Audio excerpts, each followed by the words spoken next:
மக்களே, welcome to டேஷிகா vlogs. இன்னைக்கு இந்த சேனலில் வெஜிடபிள் நூடுல்ஸ் எப்படி செய்யணும் பார்க்க போகிறோம். மறக்காம இந்த சேனலை சப்ஸ்கிரைப் பண்ண மறந்துடாதீங்க. மறக்க மாட்டீங்கன்னு நினைக்கிறேன். அப்புறம் இந்த நூடுல்ஸ் தேவையான வெஜிடபிளாக கட் பண்ணிக்கலாம். நம்ம வெஜிடபிள் நூடுல்ஸ் செய்வதனால வெஜிடபிள் நிறையவே சேர்த்துக்கலாம். உங்கள் வீட்டு குட்டீஸ் வெஜிடபிளாக சாப்பிடுவோம். இந்த வெஜிடபிளை ட்ரை பண்ணி இப்படி செஞ்சு கொடுத்து பாருங்கள், விரும்பி சாப்பிடுவாங்க. அதுக்கு கேரட் 2 வெட்டி வச்சுக்கலாம். கோஸையும் நீல நீல வாக்கில் கட் பண்ணிக்கலாம். விதங்கன்னா தெரியாது, அது மெலிசாக தான் இருக்கும். அதனால தான் ஆனியனையும் நீல வாக்கிலே கட் பண்ணி வச்சுக்கலாம். 2 பச்சை மிளகாயும் வச்சுக்கலாம். வெட்டினதெல்லாம் இருக்கட்டும். ஓரமாக வச்சுட்டு அடுப்பை பற்ற வச்சு வானிலையை வச்சுக்கலாம். கடாயை வச்சுட்டு அப்புறமா தண்ணி ஊற்றிக்கலாம். நாங்கள் ஒரு 2 சொம்பு தண்ணி ஊற்றிருக்கோம். தண்ணி நல்லா கொதிக்கட்டும். அதாவது லைட்டாக பபிள்ஸ் வர அளவுக்கு கொதிச்சா போதும், ரொம்ப கொதிக்க வேண்டாம். லைட்டாக பபிள்ஸ் வந்த அப்புறம் நூடுல்ஸை போட்டுக்கலாம். நாங்கள் இன்றைக்கி அக்கா நூடுல்ஸ் பிராண்டு தான் யூஸ் பண்ணுறோம். நீங்கள் பாருங்கள், நாங்கள் ஒரு 4-5 டைம்ஸாக இந்த நூடுல்ஸ் தான் யூஸ் பண்ணிகிட்ருக்கோம். அதான் இந்த தடவையும் இதையே வாங்கிட்டு வந்துட்டாங்க. பிரித்து போட்டுக்கலாம். உடையக்கூடாதுன்னு ஸ்ட்ரிக்டாக சொல்லிட்டாங்க எங்கள் வீட்டு குட்டீஸ்லாம். அதனால் நீட்டாகவே போட்டோம். நீங்களும் நீட்டாகவே போடுங்க. அதுதான் சாப்பிட்றதுல ஒரு இன்ட்ரெஸ்ட் இருக்கும். அதுக்காக தான் அவங்க இல்லைனாலும் நூடுல்ஸை பயங்கரமாக விரும்பி சாப்பிட்றாங்க. இப்போதான் நம்மளுக்கே பிடிக்குது சாப்பிட சாப்பிட. நல்லா வெந்ததும் எடுங்க, உடையாமல் பார்த்துக்கோங்க. உடையாம தான் வேணும்னு சொல்லிட்டாங்க. அதனால் நானும் ரொம்ப ப்ரெஷர் பண்ணாமல் லைட்டாக மிக்ஸ் பண்ணிட்டேன். லைட்டாக உப்பு போட்டுக்கலாம்.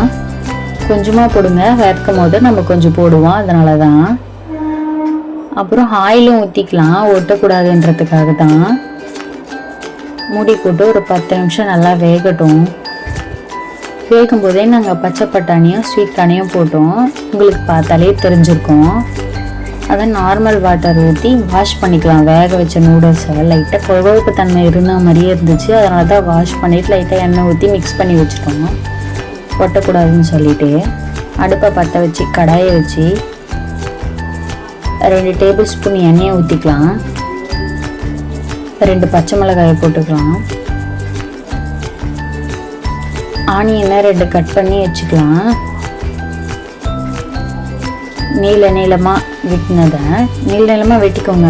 ஏன்னா அது விதங்கன்னா தெரியாது அந்த அளவுக்கு. அதனால தான். உங்கள் வீட்டு குட்டீஸும் நூடுல்ஸை கேட்குறாங்களா? மறக்காமல் கமெண்ட் பண்ணுங்க.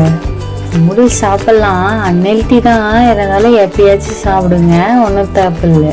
சரிங்க, நீங்களும் சாப்பிடுங்க, குட்டீஸ்க்கு கொடுங்க.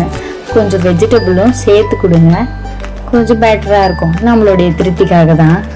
நூடுல்ஸ் வரைக்கும் செஞ்சு கொடுத்து மனசு கஷ்டப்பட வேண்டாம்ல, அதுக்காக தான். அப்புறமா நறுக்கி வச்ச கோஸையும் அது கூடவே கேரட்டையும் சேர்த்து போட்டுப்போம். நல்லா மிக்ஸ் பண்ணிக்கலாம்.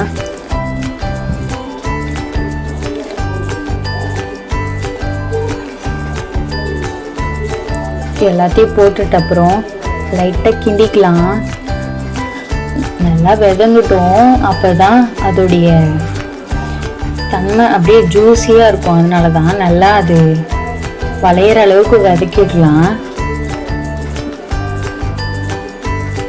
வெதங்கும் போதே லைட்டாக உப்பையும் சேர்த்துக்கோங்க. அப்போ தான் சீக்கிரமாக விதங்குவோம்.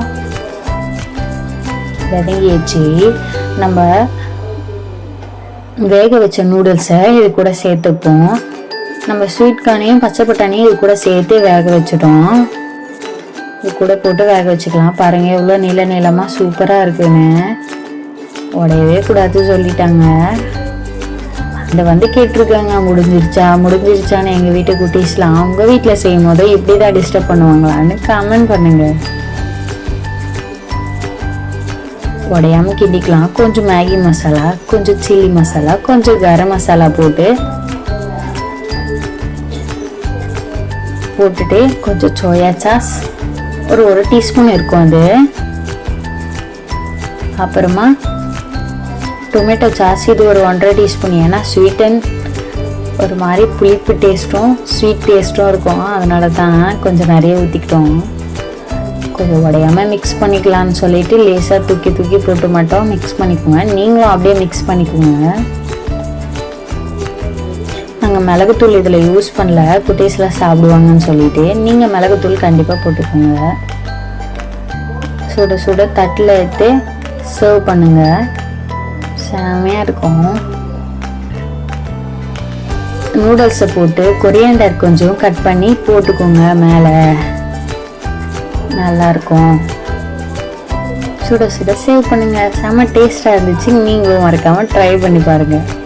பாய், டாடா.